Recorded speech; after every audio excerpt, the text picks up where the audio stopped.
আসসালামু আলাইকুম সম্মানিত এলাকাবাসী, এই মুহূর্তে আমরা দাঁড়িয়ে আছি খিলগাঁও তালতলা কবরস্থানে। আপনারা জানেন যে আজকে এই এলাকার মাটি ও মানুষের নেতা নয় আসনের জনদল সংসদ আফরোজ আব্বাসের পক্ষ থেকে তালতলা কবরস্থানে বৃক্ষরোপণ কর্মসূচি। এখানে এলাকার অনেক গণ্যমান্য ব্যক্তিবর্গ আমাদের মধ্যে উপস্থিত। 1 নম্বর ওয়ার্ডের অনেকগুলো মসজিদের ইমাম, বিভিন্ন ধরনের সামাজিক ব্যক্তিত্ব, মুসল্লি ভাইরা অনেকেই উপস্থিত এবং আমাদের 1 নম্বর ওয়ার্ড বিএনপির পক্ষ থেকে, ওয়ার্ড বিএনপি এবং অঙ্গ সংগঠনের পক্ষ থেকে আজকের এই উদ্যোগ। আপনারা জানেন যে গাছ মানুষের জীবন বাঁচায়। এই প্রাকৃতিক ভারসাম্য ঠিক রাখার জন্যই আমাদের এই উদ্যোগ। আপনারা জানেন যে দেশে বর্তমানে একটি সংকট রয়েছে, যে ডেঙ্গু মশা এবং চিকুনগুনিয়া। আমরা সকলে যার যার অবস্থান থেকে চেষ্টা করব পরিষ্কার পরিচ্ছন্ন থাকার জন্য। এটা সকলে আমাদের ইমানি দায়িত্ব এবং আমাদের একটা স্লোগান যে 1 নম্বর ওয়ার্ডকে সবুজায়ন করার জন্য নয়া আসনের জনতা সংসদ আফরোজ আব্বাসের পক্ষ থেকে সবাইকে আমাদের বলা আছে যে আপনারা প্রত্যেকে যার যার বাড়ির সামনে কমপক্ষে 2টি করে গাছের চারা রোপণ করবেন এবং এই গাছের চারা ফ্রি সংগ্রহ করবেন। এই পদক্ষেপ চলমান।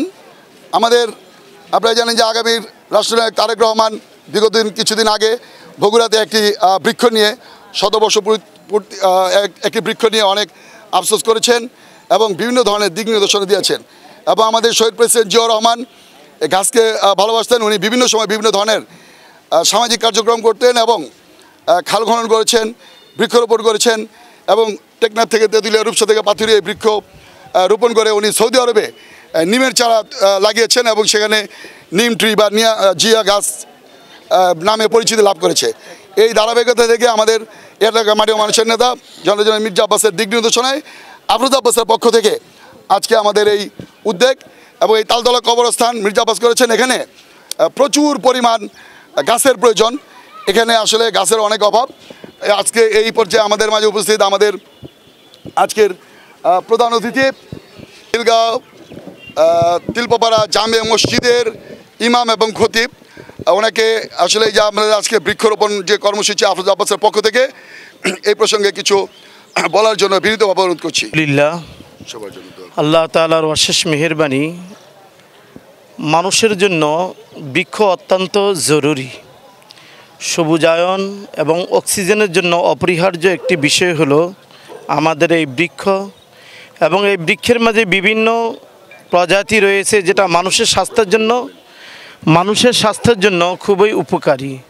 ফলে আমাদের অত্র এলাকার কৃতি সন্তান এবং সাবেক সফল মন্ত্রী জনাব মির্জা আব্বাস সাহেবের সহধর্মিণী, আমাদের মাটি ও মানুষের মোহাব্বতের মানুষ আফরোজা আব্বাস, ওনার পক্ষ থেকে আজকের এই বৃক্ষরোপণ উদ্বোধনী। তো সেই জন্য এই গুরুস্থানে সহ এবং আমাদের খিলগাঁও থানার বিভিন্ন স্থানে এই বৃক্ষরোপণ কর্মসূচি গ্রহণ করা হয়েছে। সব জায়গায় গাছ লাগানো হচ্ছে। তো সেই জন্য আফরোজা আব্বাসের এই উদ্যোগকে আমরা স্বাগত জানাচ্ছি। আমাদের পাশে এখানে বিএনপির নেতৃস্থানীয় ব্যক্তিবর্গ রয়েছে, সমাজের নেতৃত্ব দানকারী ব্যক্তিবর্গ রয়েছে, আলেম সমাজ রয়েছে। আমরা সকলে এটাকে সাধুবাদ জানাচ্ছি। আল্লাহ তাআলা এইভাবে যেন প্রতিটি ক্ষেত্রে ভালো ভালো কাজে ওনাদেরকে অবদান রাখার তৌফিক দান করে। আর এখানে 1 নং ওয়ার্ডের বিভিন্ন মসজিদের এখানে ইমাম সাহেবরা আছেন, আশপাশে আলেম ওলামারা এখান দিয়ে আছেন, রাজনৈতিক ব্যক্তিত্ব আছেন, সামাজিক ব্যক্তিত্ব এখানে আছেন। আলহামদুলিল্লাহ, তারা যে এখানে সকলে আসছেন আসলে বিষয়টাকে ওনারা মন থেকে গ্রহণ করছেন, এটারই পরিচয় বহন করে। এখানে আমাদের মাঝে জনাব জননেতা ইউনুস ভাই এখানে আছেন, ইউনুস মৃধা ভাই। তো আলহামদুলিল্লাহ, আমরা এইভাবে প্রত্যেকটা ভালো কাজ আমরা ইনশাল্লাহ করে যাব। ইনশাল্লাহ আশা করি এই কাজটি দিন বদিন সামনের দিকে অগ্রসর হবে। রোপণের উপরে এবং বৃক্ষের উপরে, গাছের উপরে একটি সুন্দর ব্যাখ্যা দিয়েছেন। আমি ওনাকে ধন্যবাদ জ্ঞাপন করছি। আজকে এই বৃক্ষরোপণ কর্মসূচিতে আমাদের খিলগাঁয়ের 1 নম্বর ওয়ার্ডের সাধারণ সম্পাদক জনাব হুমায়ুন ভাই এর আগেও বৃক্ষরোপণ কর্মসূচি পালন করেছেন, আজকেও করছেন। কয়েকদিন আগে আমাদের সকলের মাটি ও মানুষের নেত্রী ঢাকা ৯ আসনের জনাবা আফরোজা আব্বাসের নেতৃত্বে সেদিনও বৃক্ষরোপণের কর্মসূচি পালিত হয়েছে। তার আগের বছরও হয়েছে, তার আগের বছর হয়েছে। আমি জনাব হুমায়ুন ভাইকে সাধুবাদ জানাচ্ছি এবং ধন্যবাদ জ্ঞাপন করছি। আজকে এখানে উপস্থিত আছেন আমাদের সকলের প্রিয় মানুষ, প্রিয় ব্যক্তিত্ব, যিনি গণতন্ত্রের জন্য সংগ্রাম করেছেন, লড়াই করেছেন, অনেকবার জেল খেটেছেন, যেই ত্যাগী নেতা যিনি আছেন আমাদের খিলগাঁও থানার সাবেক সভাপতি জনাব ইউনুস মিদা ভাই উপস্থিত আছেন। সেই সাথে আরও অনেক নেতৃবৃন্দ উপস্থিত আছেন। আজকে এখানে বিভিন্ন আলেম ওলামারা উপস্থিত আছেন, বিভিন্ন মসজিদের ইমাম সাহেবেরা আছেন, ওনারা এই প্রোগ্রামটিতে অংশগ্রহণ করেছেন। আমি সকলকে ধন্যবাদ জ্ঞাপন করি। আজকে গাছের উপরে যদি কথা বলেন, এটা আসলে অক্সিজেনের একটি বিষয়, অক্সিজেনের একটি বিষয়। সেটা হলো ঔষধের কথা যদি বলেন, ঔষধ জীবন বাঁচাতে এবং জীবন সাজাতে কাজ করে। আর ঔষধ তৈরির ক্ষেত্রে আপনার এই গাছের ভূমিকা অপরিসীম। ঔষধি গাছ ছাড়া কখনো ঔষধ তৈরি হয় না। সেই কারণে এই ঔষধি গাছ থেকে আমাদের জীবন রক্ষা করে। এটা শুধু অক্সিজেন না, এই গাছ থেকে আমরা কাঠ পাই, যে কাঠ থেকে আধুনিক জীবন যাপনের ক্ষেত্রে এই কাঠ একটি বড় ভূমিকা পালন করে। তা আমাদের সবচেয়ে বড় জিনিস হলো এই গাছ থেকে আমরা ছায়া পাই, এই গাছ থেকে পাখিদের বসবাসের সুযোগ হয় এবং নির্মল বাতাস পাই। তো এই বৃক্ষরোপণকে আমি খুব ভালোভাবেই গুরুত্ব সহকারে বিবেচনা করি এবং হুমায়ুন ভাইকে বলবো, শুধু কবরস্থান আর এইখানে না, আপনি এটাকে ছড়িয়ে দিন, সারা খিলগাঁতে ছড়িয়ে দিন, যেটা আমাদের এখানে প্রধান অতিথি হিসাবে আছেন আমাদের ইউনুস ভাই নিশ্চয়ই এই কথা বলবেন। আমি সবাইকে ধন্যবাদ জানিয়ে আমি আমার কথা শেষ করছি। ভালো থাকুন। আসসালামু আলাইকুম রহমতুল্লাহ। আলহাজ ইউনুস মিদা এই পর্যায়ে বক্তব্য দেওয়ার জন্য বিধি অনুরোধ করছি। নাহমাদু ওয়া নুসাল্লি আলা রাসূলিল কারীম, আম্মা বাদ, আউযু বিল্লাহি মিনাশ শাইতানির রাজিম, বিসমিল্লাহির রহমানির রহিম। ১ নম্বর বিএনপির সংগ্রামী সাধারণ সম্পাদক, সাবেক ছাত্রনেতা, সংগ্রামী জননেতা হুমায়ুন কবিরের নেতৃত্বে আজকে যে বৃক্ষরোপণ অভিযান কর্মসূচি বাস্তবায়ন, সেই কর্মসূচিকে লক্ষ্য রেখে আজকে আমাদের এই খিলগাঁও তালতলা কবরস্থানে আজকে আমাদের এই কর্মসূচি বৃক্ষরোপণ কর্মসূচি আজকে নতুন নয়, আজকে 1 সপ্তাহ যাবৎ চলছে বৃক্ষরোপণ। একটি কথা বলতে চাই, এখানে অনেকে বক্তব্য দিচ্ছে, সবাই বৃক্ষরোপণের উপরে বক্তব্য আসছে, এখানে বেশি কিছু বলার নাই।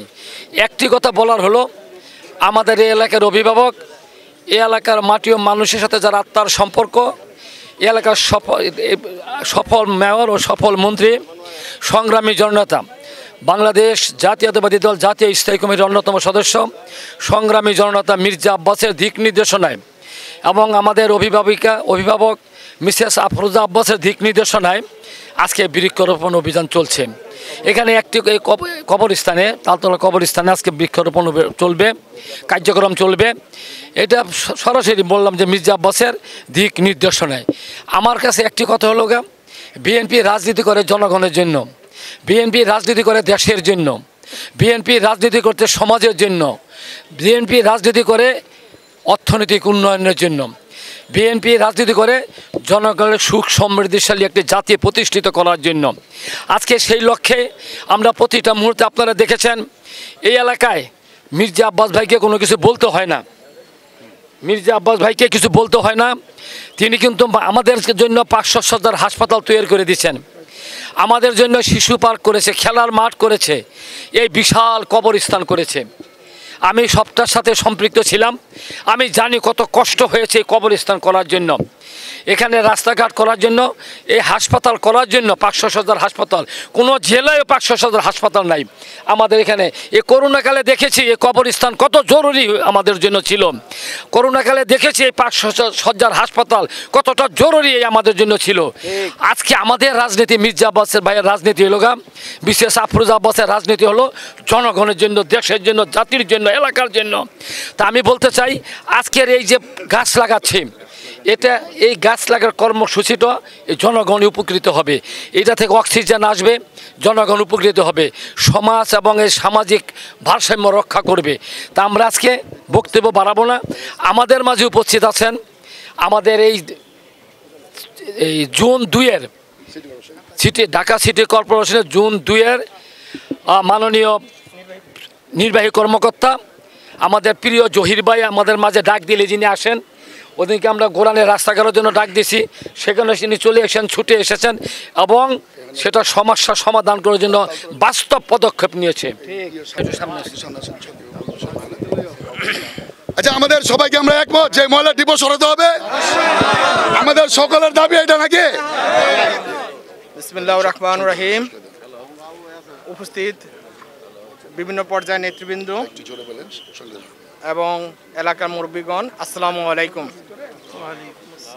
আচ্ছা, প্রথমে আমি এই সুন্দর আয়োজনের জন্য আজকের এই বৃক্ষরোপণ কর্মসূচি সফল করার ভাবে যাতে সম্পূর্ণ হয় সেজন্য যারা এই উদ্যোগ গ্রহণ করছেন তাদেরকে ধন্যবাদ জানাই। এই বৃক্ষ গাছ লাগাবেন, আমরা গাছ যদি সবাইভাবে গাছ লাগাতে পারি তাহলে এই পরিবেশ রক্ষা হবে। এই পরিবেশ রক্ষা না হলে এই শহর আমরা সুন্দর রাখতে পারবো না। এই শহরকে সুন্দর রাখতে হলে আমরা সবাই মিলে প্রতিদিন সবাই করে একটি করে অন্তত যদি গাছ লাগাই তাহলে আমরা এই শহরটাকে আরও সুন্দরভাবে গড়ে তুলতে পারবো। আচ্ছা, আরেকটি বিষয়, আজকে এখানে যারা আপনার দাবি উঠছে, এই যেখানে কবরস্থান, এটা একটা পবিত্র স্থান, এই পবিত্র স্থানের পাশে এসটিএস, এটা দেখতেই দৃষ্টিকটু লাগে। এটা আপনাদের সাথে আমিও একমত। আমি আসার পরে এখানে এই অঞ্চলে জয়েন করার পরেই আমরা এসে এটা দেখতে পাচ্ছি। আমার কাছেও এটা আপনারা বলার আগে আমার কাছে এটা প্রতিমান হয়েছে যে এটা দৃষ্টিকটু। যা হোক, তবে আমি খোঁজ নিয়ে যেটুকু জানতে পারলাম, এই জায়গাটা হচ্ছে আসলে অনেকটা ছিটমহলের মতো। ঢাকা উত্তর এবং দক্ষিণ ভাগ হওয়ার পরে এই অংশটা উত্তর সিটি কর্পোরেশন, এই এসটিএসটা উত্তর সিটি কর্পোরেশন মেনটেন করে, মানে তাদের উত্তর সিটি কর্পোরেশন কর্তৃক নির্মিত এটি। যা হোক, আপনারা যে দাবি করছেন, আমরা উত্তর সিটি কর্পোরেশনকে এই সপ্তাহের মধ্যে একটা চিঠি দেবো এটা অপারেশনের জন্য। এলাকার দাবির প্রেক্ষিতে আমরা চিঠি দিয়ে উত্তর সিটি কর্পোরেশনকে এই এসটিএস স্থানান্তর করার জন্য, এখান থেকে স্থানান্তর করে অন্য কোথাও নিয়ে যাওয়ার জন্য ওনাদের একটা চিঠি দিয়ে ওনাদেরকে অনুরোধ করব। সবাইকে ধন্যবাদ আবারও এই সুন্দর আয়োজনে আমাকে আমন্ত্রণ করার জন্য। এই বিশেষ করে কবির ভাইকে এবং আমাদের এই সভাপতি মহোদয় ওনাকে, ইনুস ভাইকে ধন্যবাদ জানাচ্ছি। আসসালামু আলাইকুম। এই প্রজেক্টের ভিতরে আমাদের প্রস্তাবনা ছিল যে সেখানে গাছ লাগানোর প্রভিশন থাকবে, কিন্তু আমরা দুঃখের সাথে লক্ষ্য করতেছি যে গাছ তো এখানে যা গাছ ছিল 90% গাছ এখান থেকে কেটে ফেলা হয়েছে এই আপনার উন্নয়নের নামে। এখন আমরা এখানে গাছ লাগাতে চাই এবং গাছের প্রভিশন রাখা কিভাবে যায় এই ব্যাপারে আপনাদের আমরা একটু পরামর্শ চাই, পরিকল্পনা চাই। আমরা শহীদ বাকি সড়কে আমরা শত শত গাছ লাগাতে চাই এবং সেটার জন্য আপনারা কি প্রভিশন রাখবেন, কি সুযোগ রাখবেন এই ব্যাপারে একটু আপনার হস্তক্ষেপ কামনা করছি। ওকে, ধন্যবাদ। ধন্যবাদ। আমাদের সময় খুব সংকীর্ণ। আমাদের এই বৃক্ষরোপণ এখানে সকলে নিজ হস্তে গাছ লাগাবেন এই পর্যায়ে দোয়া করার জন্য বিনীতভাবে অনুরোধ করছি আমাদের তিলপাপাড়া জামে মসজিদের ইমাম ইনুস আলী সাহেবকে। اللهم آمين. ربنا ظلمنا أنفسنا وإن لم تغفر لنا وترحمنا لنكونن من الخاسرين يا رب العالمين। يا الله, আমাদের মাটি ও মানুষের হৃদয়ের ভালোবাসার পাত্র সাবেক সফল মন্ত্রী এবং সাবেক মেয়র, সফল মেয়র জননেতা মির্জা আব্বাস ভাই এই এলাকার মানুষকে যে এত ভালোবাসেন, আমি এখানে এসে যা শুনছি, উনি 500 শয্যা বিশিষ্ট একটি মেডিকেল করেছেন এবং এই তালতলা এত বিশাল আয়তন নিয়ে একটি গুরুস্থান অত্যন্ত প্রয়োজন ছিল, তিনি এই কাজটিও আঞ্জাম দিয়েছেন। আয় আল্লাহ, আমি আরও শুনতে পেয়েছি যে খিলগাঁওর বিভিন্ন মসজিদের অনেক জায়গা ছিল যেগুলো সরকারি জায়গা মসজিদের আওতায় ছিল না, সেগুলো মসজিদের আওতায় তিনি রেজিস্ট্রি করার ব্যবস্থা করে দিয়েছেন। আল্লাহ, আমাদের এই মির্জা আব্বাস ভাইয়ের এই অবদানগুলোকে আপনি কবুল মঞ্জুর করে নিন। আল্লাহ, ওনাকে নেক হায়াত দান করুন। ওনার স্ত্রী জননেত্রী আয় আল্লাহ মির্জা আফরোজা আব্বাসকে আল্লাহ আপনি নেক হায়াত দান করুন। তিনি এই বৃক্ষরোপণের সাথে সরাসরি জড়িত, তিনি কয়েকদিন আগেও উদ্বোধন করেছেন।